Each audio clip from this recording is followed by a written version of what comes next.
कराची में गवर्नर सिंध मोहम्मद जुबैर ने वज़ीर आज़म यूथ स्किल डेवलपमेंट प्रोग्राम के तहत तरबियत मुकम्मल करने वाले नौजवानों में टूल किट्स तकसीम करने की तकरीब में शिरकत की।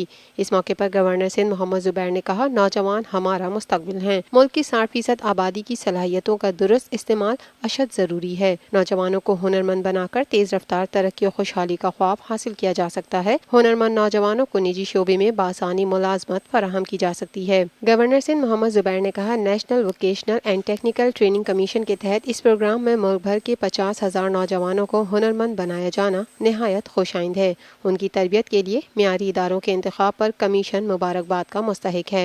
Executive director Newtech Zulfiqar Cheema ने कहा, अगले साल से तरबियत के लिए मुंतखब किए जाने वाले नौजवानों की तादाद 1 लाख कर दी जाएगी। तरबियत पाने वाले नौजवानों के माबैन मुसाबकती मुकाबलों के इनेकाद से उनकी सलाहियतों के इजाफे में मदद मिलती है। ये है TNN TV। देखते रहिए ताज़ा तरीन खबरें और एक्सक्लूसिव रिपोर्ट्स।